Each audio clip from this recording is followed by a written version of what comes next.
Hari ini kita memasuki rangkaian dari khotbah Alive yang kedua, saudara. Jadi minggu lalu kita diberkati oleh firman Tuhan. Setiap kita, apapun kondisi hidup kita, dirancang Tuhan. Sepanjang tahun ini temanya adalah punya hidup yang lebih hidup, saudara. Ya, kayak iklan saja ini, punya hidup yang lebih hidup. Saudara, kita memang bernapas, kita bisa aktivitas setiap hari, tapi ternyata tidak semua orang yang hidup itu sungguh-sungguh hidup, saudara. Nah, minggu lalu kita diingatkan bahwa Tuhan ingin kita punya kehidupan yang kuat. Yang hari ini kita bukan cuma ingin merenungkan kehidupan yang kuat, tapi juga hidup yang berlimpah. Wah, kata berlimpah ini menarik, saudara. Ya, siapa yang tidak ingin berlimpah? Bohong. Setiap kita ingin berlimpah. Kalau saudara dengan berlimpah, itu bicara apa kebanyakan saudara? Larinya pasti ke harta. Betul? Berlimpah. Woi, berapa gereja sangat menekankan ini. Siapa yang tidak ingin berlimpah, saudara? Kalau ada pendeta tidak mau berlimpah harta, bohong itu. Pendeta pun manusia, kalau tidak ingin diberkati Tuhan dengan harta, bohong. Setiap kita butuh uang, uang itu penting. Berlimpah harta. Nah, banyak orang mengaitkan kehidupan yang berlimpah hanya soal harta. Bukan harta tidak penting, saudara. Betul? Ada yang ngomong di gereja ini, jemaat, harta tidak penting? Uang itu penting, saudara? Ada kalimatnya begini, uang itu tidak bisa memberi kebahagiaan. Betul, saudara? Kalau jumlahnya dikit. Betul? Kalau jumlahnya banyak, memberi kebahagiaan. Dan kalau boleh lebih banyak Tuhan, berlimpah. Nah, saudara, itu tidak salah. Saya aminkan Bapak Ibu di gereja maupun di rumah. Saudara, 2025 ini saudara semakin diberkati Tuhan berlimpah-limpah harta. Amin. Amin. Puji Tuhan. Tadi WL-nya Isti ngomong sebentar lagi mau Cynthia. Tadi ada nyanyi lagu Mandarin, saudara. Sudah lama ya, ada nyanyi lagu ada nuansa Mandarinnya. Tahun 2025 tahun apa, saudara? Tahun apa? Ular kayu? Apa? Ular kan? Setelahnya cuma ular. Ada ular kayu ya? Tidak, memang benar ya, Bu Sarah? Ular kayu ya? Memang saya ular kayu ada ular yang lain? Ular api. Oh, Musas banyak baco, ini kurang baco ternyata. Baru tahu saya sudah sungguh-sungguh nih, saya baru tahu ada ular kayu. Anggaplah ular lah, apapun jenisnya ya. Ular, ya ini cerita dikit lah saudara ya. Artinya tahun ini saudara jangan licik, tapi ular itu kalau firman Tuhan bilang cerdik. Ada kan kalimatnya? Apa? Cerdik seperti ular, tapi jangan lupa tulus seperti jangan kebanyakan ular, merpatinya terbang. Ya, ada ular yang cerdik, saudara harus pintar. Semakin diberkati Tuhan, tapi jangan hilang hati yang tulus kayak merpati. Tapi hari ini firman Tuhan bilang, ada hal yang berlimpah yang penting bukan cuma harta, tapi sesuatu yang jauh lebih penting yang harus kita miliki, saudara. Kita buka dulu firman Tuhan, yuk. Yohanes 10 ayat 10. Saudara buka Yohanes 10 ayat 10. Kita akan baca bersama-sama ayat firman Tuhan ini. Yang di rumah juga boleh menyimak, mendapatkannya dari layar juga. Yohanes 10 ayat 10. Sudah ketemu? Katakan amin. Yuk, 1, 2, 3. Pencuri datang hanya untuk mencuri, membunuh, dan membinasakan. Aku datang supaya mereka hidup dan mempunyainya dalam segala kelimpahan. Ada dua tokoh di dalam ayat ini dikatakan pencuri dan Tuhan. Satu-satu dulu saudara. Dikatakan di sini ada Tuhan yang memberi hidup yang penuh kelimpahan. Jadi kelimpahannya apa? Hidupnya, saudara. Rohnya, nyawanya, saudara. Jadi yang menjadi fokus Tuhan, nah ini penting, saudara. Yang pertama adalah Tuhan memberi kelimpahan di dalam diri. Di dalam diri. 1, 2, 3. 1, 2, 3. Di dalam diri. Jadi yang menjadi fokus Tuhan adalah kehidupan di dalam diri yang berkelimpahan, saudara.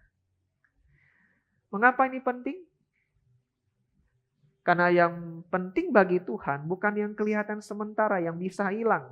Tuhan bilang, kumpulkanlah upah bagimu di sorga, jangan di dunia. Kalau kau mengumpulkan harta di dunia, pencuri bisa mengambilnya, ngengat kutu atau karat yang memakan karat bisa habis memakannya. Itu menunjukkan harta di dunia tidak bisa kekal. Nah, Tuhan mengajak kita, kalau kau kumpulkan harta, yang penting ada yang bernilai kekal, yaitu kehidupan yang di dalam, saudara.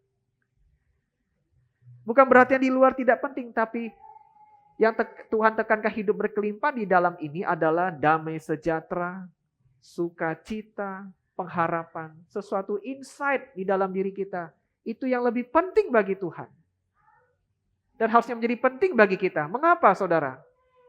Saya tadi katakan, Bapak Ibu, setiap kita ingin diberkati Tuhan, lebih banyak lagi harta di 2025 ini. Berlimpah. Tidak salah. Tidak salah. Tapi andai kata kita punya begitu banyak hal dalam hidup di luar, tapi yang di dalam ini kosong, apa jadinya, saudara? Masih mau? Nah, saya munculkan kalimat ini, Bapak, Ibu. Untuk apa kita memiliki atau mencapai banyak hal di luar, tetapi tidak ada kehidupan yang melimpah di dalam diri kita? Ada ayatnya ini, kita buka. Matius pasal 16 ayat 26. Bapak Ibu buka. Saya minta satu orang nanti berdiri bacakan bagi kita. Buka Bapak Ibu. Matius pasal 16 ayat 26. Ibu Betty boleh berdiri bacakan bagi kita. Ibu Betty, suaranya yang jelas lantang. Cari dulu Bapak Ibu setiap kita menyimak dalam hati. Matius 16 ayat 26. Silakan Ibu Betty.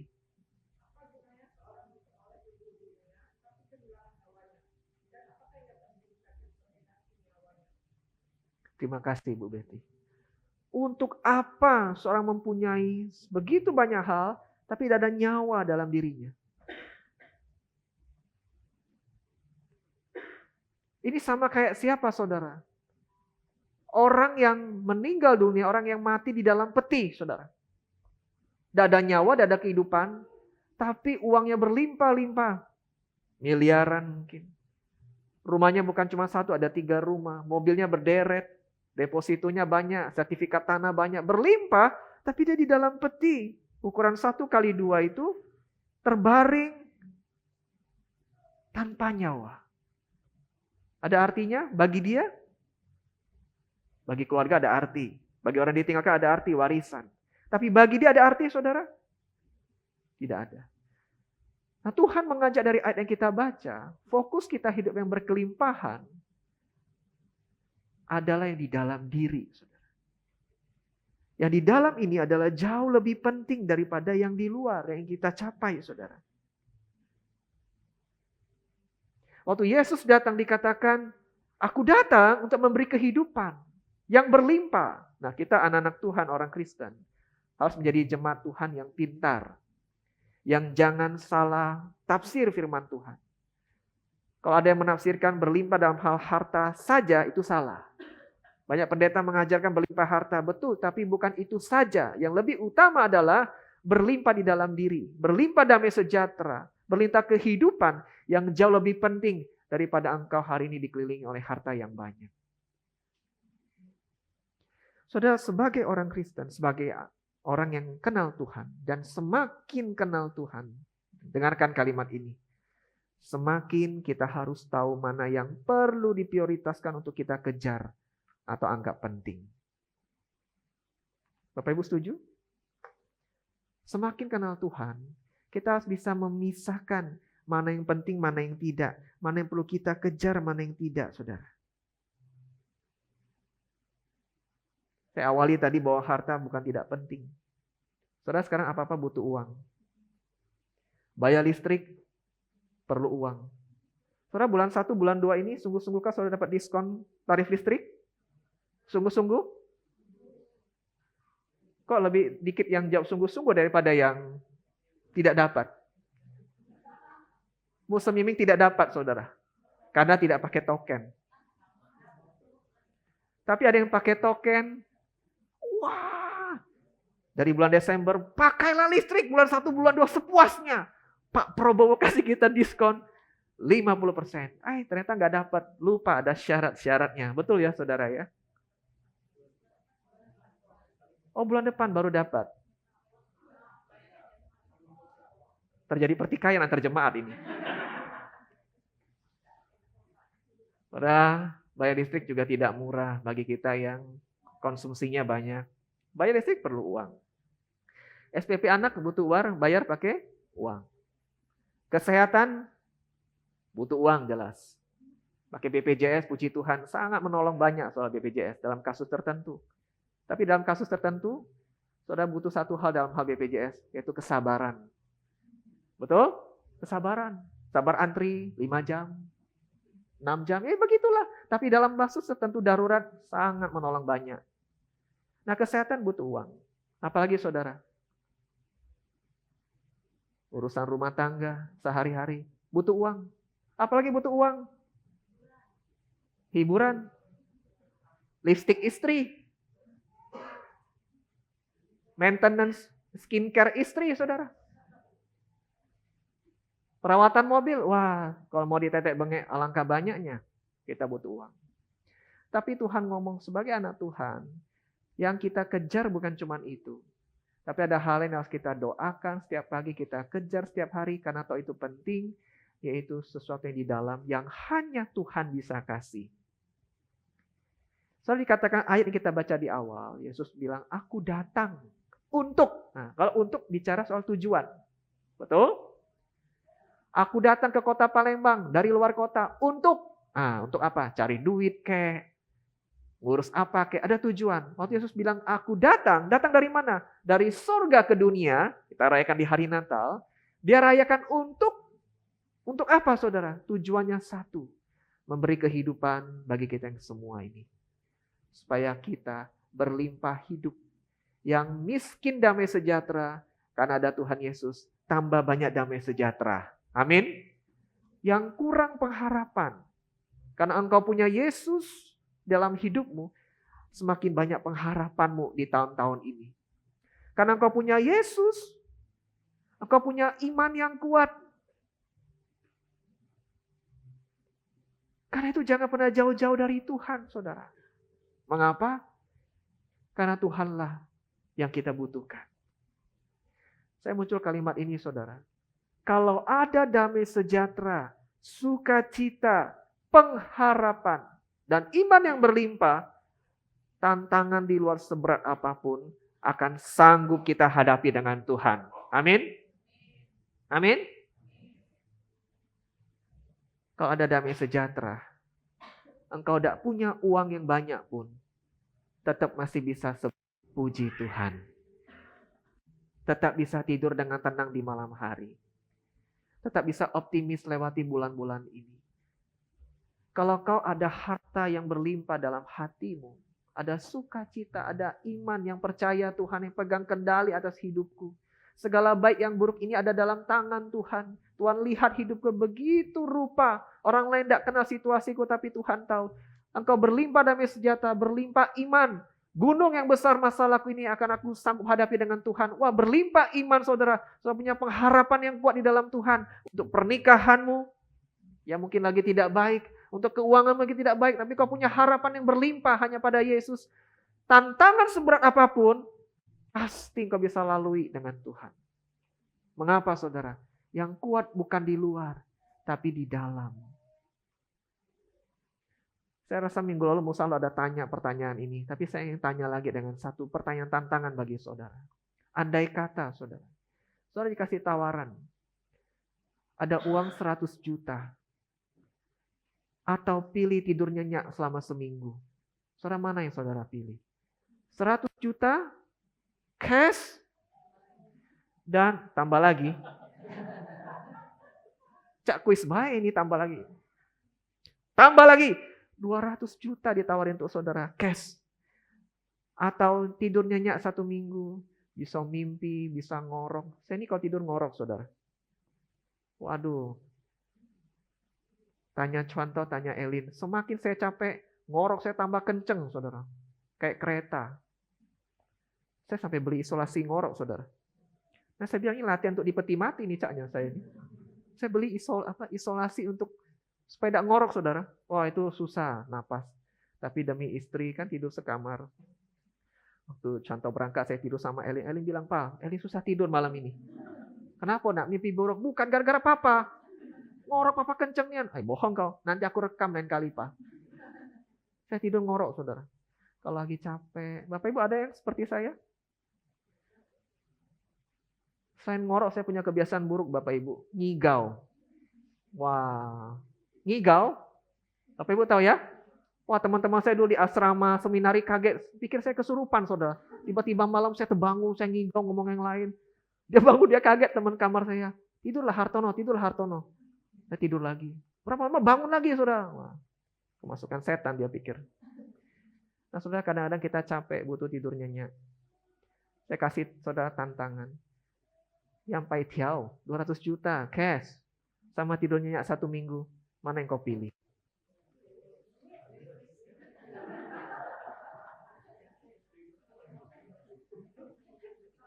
Angga? Duit dulu.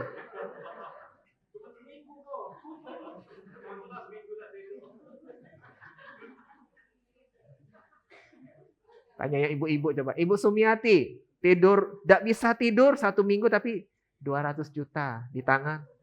200 juta.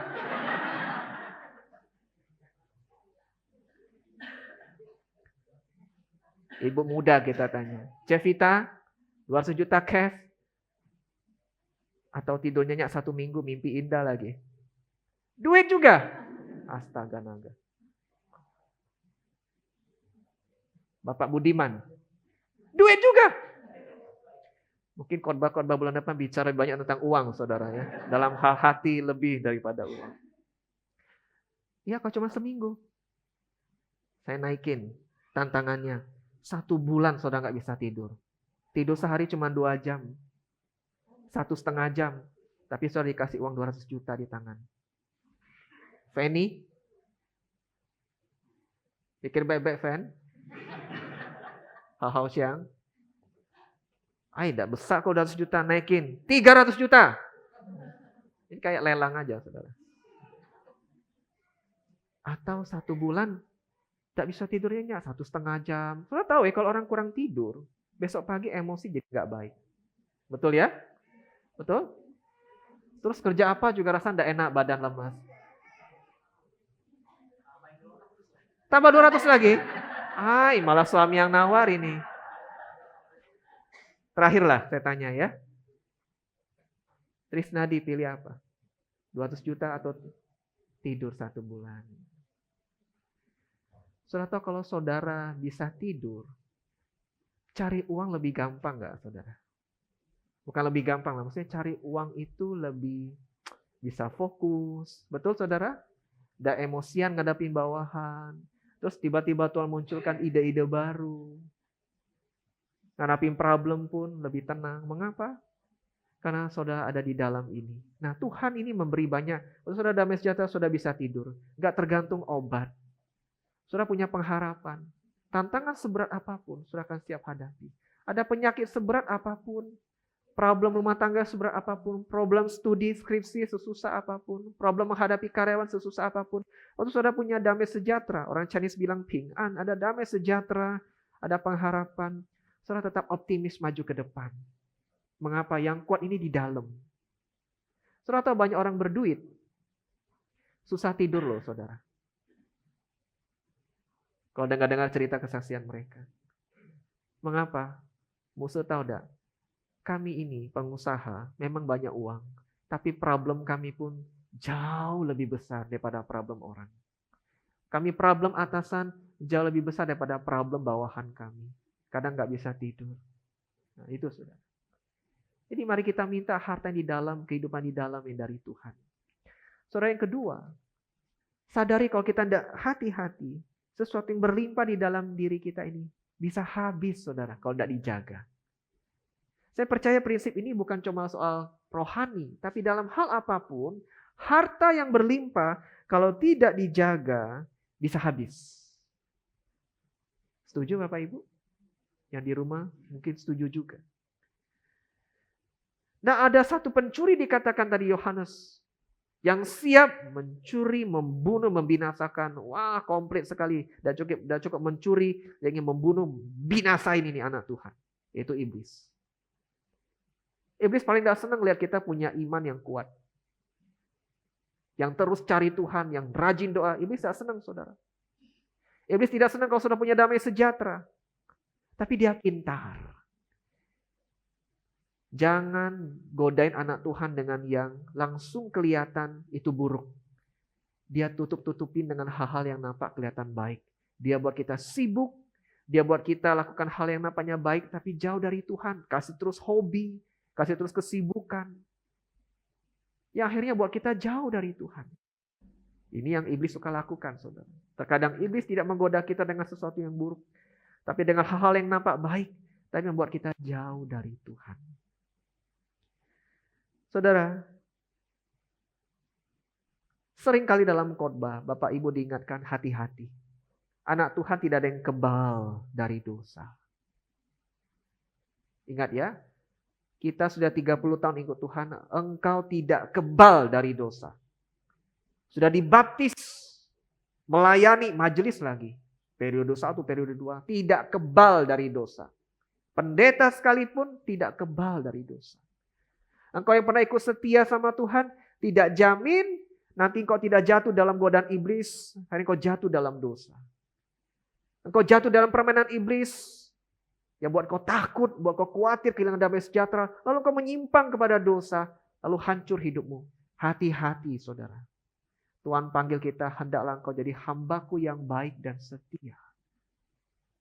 Supaya engkau tidak jatuh dalam dosa. Nah saudara, kita ini kadang tidak langsung jauh dari Tuhan. Tapi seringkali bergeser pelan-pelan saudara. Sedikit demi sedikit.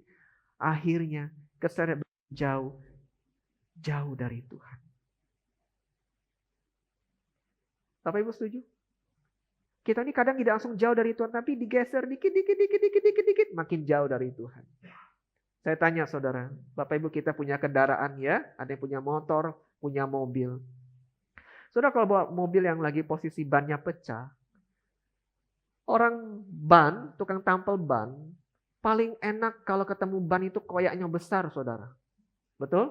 Nah ini apa koyak? Bapak ini mungkin nyenggol batu tajam, nyenggol paku besar. Ini apa? Kelihatan, nah sini Pak, lihat Bapak lihat, nah koyak besar. Tapi yang bikin pusing itu saudara, bocor halus. Bapak Ibu paham? Atau kita punya ember ibu rumah tangga di rumah. Ngisi air ngapu turun. Terus ini ember tidak penuh-penuh ya. Bocor halus. Saudara balik embernya. Di mana? Pak, lihat Pak. Mana bocor ini Pak? Saudara lihat namunian. Ngukur-ngukur lagi tidak kelihatan. Susah saudara cari yang namanya bocor halus. Tidak kelihatan dikit. Tapi habis itu isi yang banyak di dalam. Saudara jadi anak Tuhan juga demikian. Kalau hari ini hati kita sedang berlimpah. Iblis suka buat kita bocor halus. Yuk kau lakukan dosa ini. Dikit-dikit beda ketahuan. Juga kecil lah ukuran dosa ini. Suami tidak tahu, istri tidak tahu, gurumu tidak tahu, bosmu tidak tahu. Sudah. Cuman sesekali, dikit-dikit. Nah saudara dikit-dikit ini terus ditabung. Lama-lama jadi menggunung. Saudara hancur hidupmu. Baru nyesel, baru aduh Tuhan, ampun, akulah jauh sekali dari Engkau. Nah saudara, hati-hati. Bergeser dikit-dikit jauh dari Tuhan. Itu membahayakan. Si pencuri datang untuk menguras iman kita. Buat kita terus khawatir. Buat terus kita takut. Kasih bayangan-bayangan negatif sampai kita tidak punya pengharapan lagi akan masa depan. Dengar terlalu banyak omongan orang di sekeliling yang bukan dari Tuhan.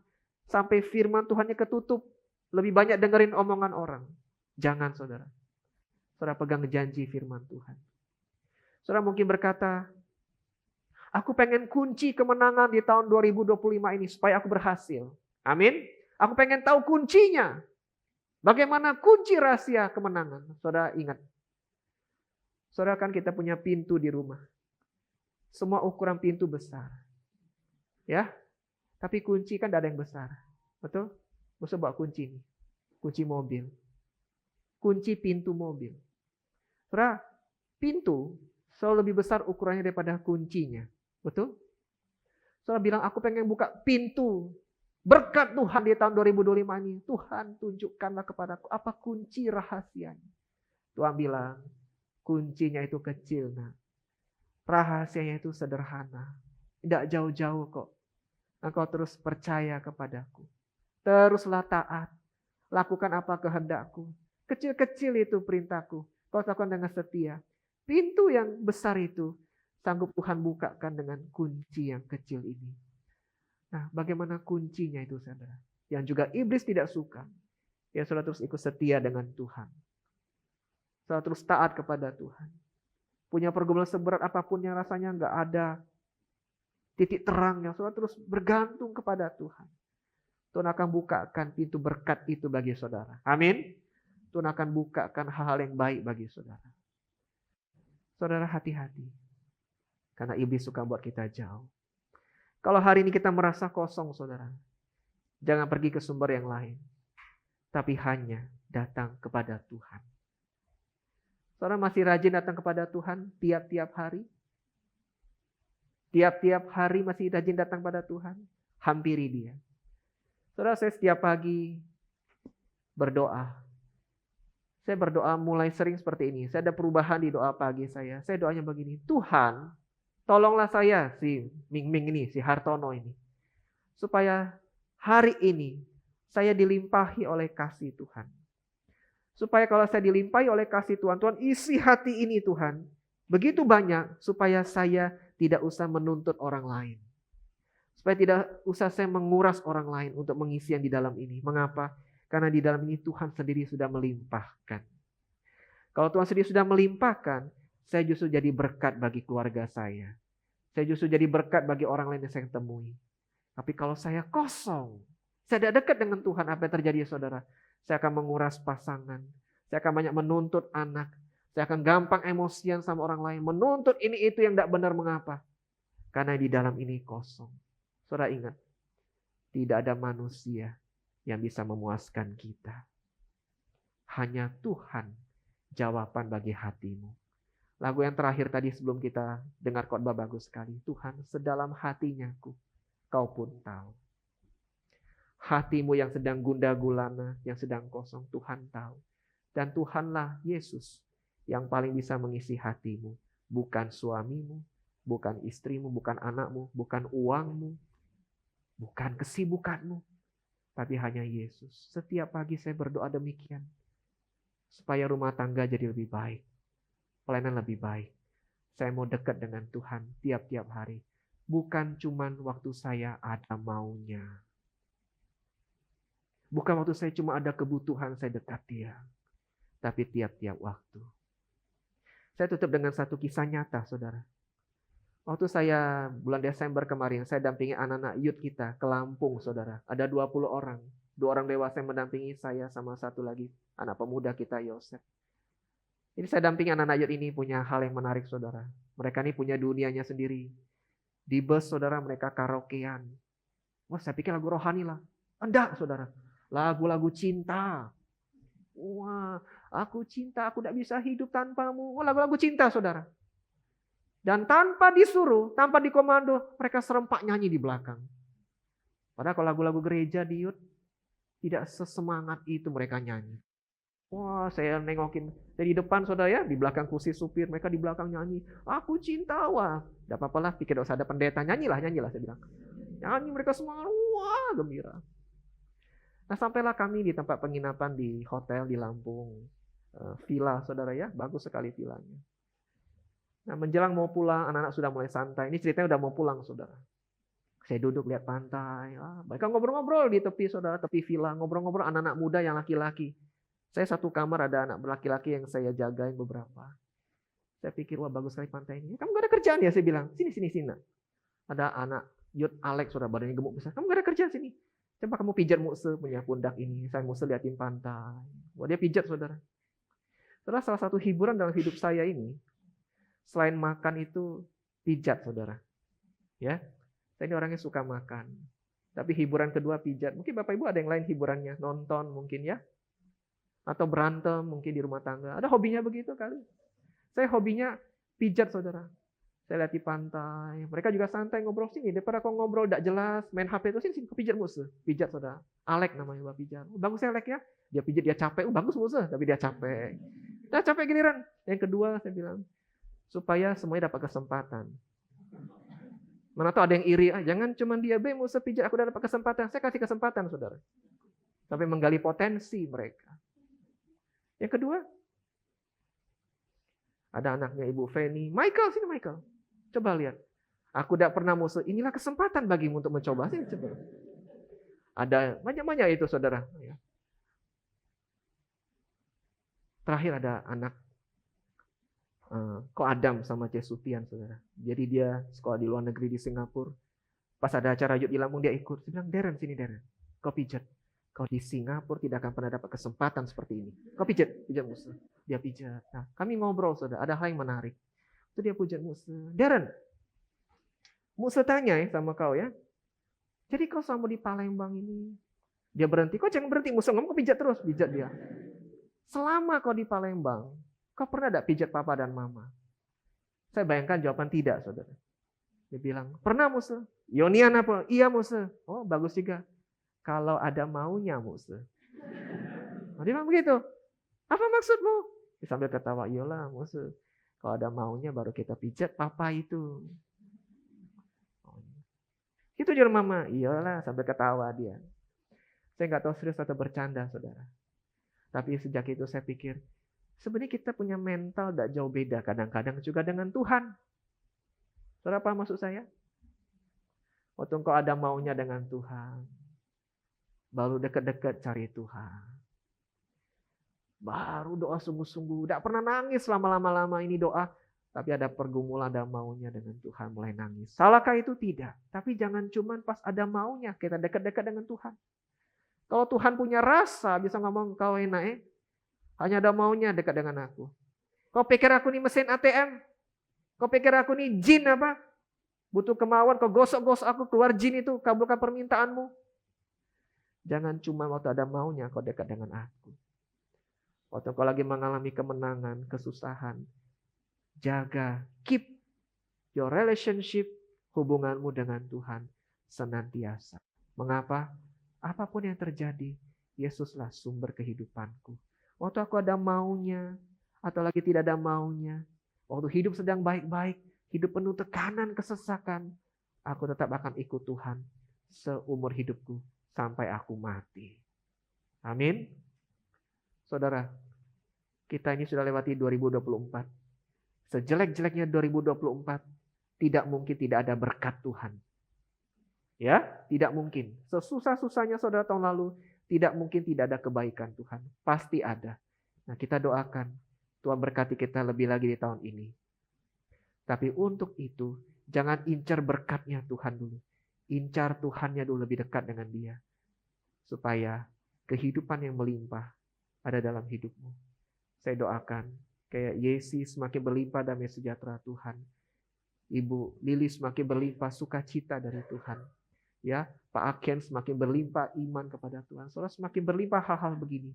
Nanti berkat saudara akan datang Tuhan tambah-tambahkan. Tadi ada satu ayat yang mesti lupa aja kita baca. Tutup khotbah ini, kita baca itu setelah itu kita berdoa. Matius pasal 6 ayat 33. Saudara buka, lalu kita akan berdoa setelah itu. Matius pasal 6 ayat 33. Setelah itu kita berdoa. Saya minta satu orang bacakan bagi kita. Ya, Aldo nanti boleh berdiri bacakan bagi kita. Matius pasal 6 ayat 33. Silakan Aldo.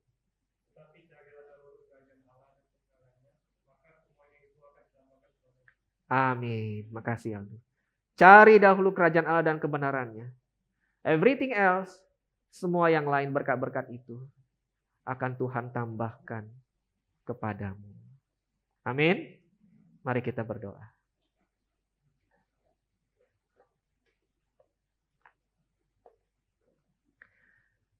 Saudara, tundukkan kepala. Buka hatimu, berdoa pribadi saat ini kepada Tuhan. Saudara, apakah ada dalam hari-hari yang kita lalui ini, engkau sedang dalam pergumulan yang berat? Yang susah engkau ceritakan kepada orang lain. tapi Tuhan tahu hatimu. Mungkin hatimu sedang diisi dengan kekhawatiran, ketakutan. Mungkin hatimu sedang merasa tertekan dan sesak. Mungkin hatimu merasa hampa dan kosong. Saudara, mari datang kepada Tuhan. Katakan, Tuhan, limpahi aku dengan kehadiran-Mu, dengan kasih-Mu sendiri bagiku. Sehingga kau tidak perlu menuntut, menguras orang lain, saudara. Karena kau sudah puas dengan kasih Tuhan, dengan kehidupan yang daripada Tuhan. Saudara, hari ini yang kau merasa kurang damai hatimu, minta kepada Tuhan. Kau yang merasa kurang pengharapan kepada Tuhan, kau minta. Kau yang mulai penuh keraguan, butuh iman, kau minta kepada Tuhan. Kau yang merasa kurang sukacita, kau minta kepada Tuhan. Kau minta kehidupan daripada Tuhan. Mari ambil waktu sebentar berdoa dalam keheningan, saudara. Berdoa pribadi kepada Tuhan. Katakan isi hatimu kepadanya.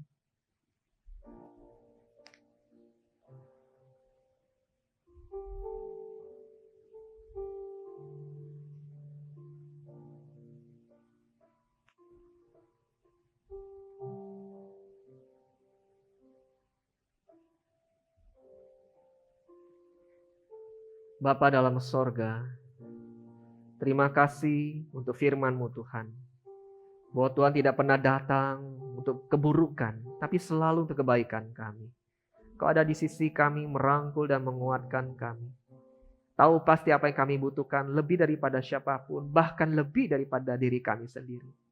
Tuhan, hari ini kami datang buka hati, berikanlah kehidupan yang berlimpah dalam diri kami Tuhan, dalam hati kami. Supaya kami semakin kuat, optimis, sanggup berdiri kokoh menghadapi hidup ini. Karena ada Tuhan yang memberi kehidupan dalam hati kami. Ada Yesus sendiri yang tinggal dalam hati kami. Terima kasih Tuhan. Kami boleh ada sebagaimana ada kami hari ini. Itu karena kebaikan Tuhan. Dan menyongsong tahun 2025 sepanjang bulan-bulan ke depan. Kami yakin kami sanggup melaluinya. Karena ada Tuhan sendiri bersama kami. Di dalam nama Tuhan Yesus kami berdoa. Amin.